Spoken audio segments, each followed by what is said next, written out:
Uncle, that marriage you wanted me to have back then, is it still on the table? My voice was hoarse, trembling, but I pressed on. If yes, then pick me up by next week. I'm agreeing to that wedding.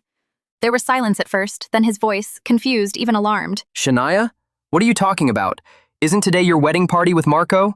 I'm sorry for not coming because I was busy, but what happened?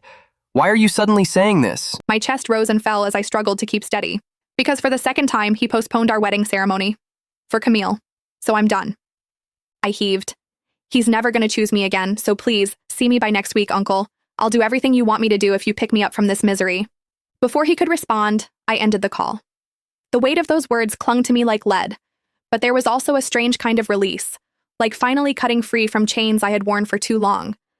I lowered the phone slowly, my hand trembling as I clutched the lace of my gown.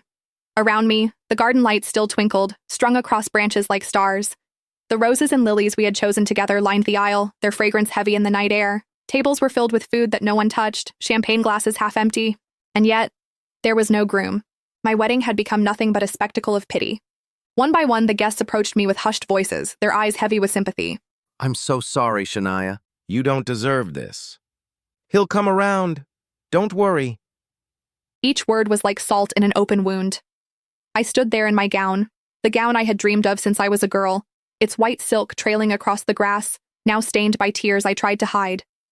Marco didn't come. When I finally called him, desperate for an explanation, his voice was maddeningly calm, as though he had no idea what I was standing in the middle of. Babe, I'm sorry, He said. Camille's burning with fever. I couldn't just leave her. We can just do this again, okay? Next week. Or maybe skip the ceremony and just register. It's the same thing anyway. Camille.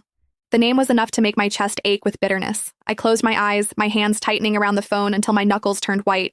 For 20 years, Marco and I had been the perfect childhood couple. Everyone knew it. Everyone expected us to marry once we turned 25. It was supposed to be fate, our destiny, and it almost happened.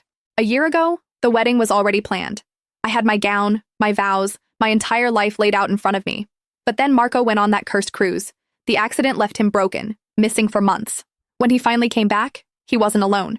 He came back with Camille, the woman who had saved him, cared for him while he recovered. And because of that, his family insisted she stay, that the debt must be repaid. Marco promised her happiness. At first, I agreed.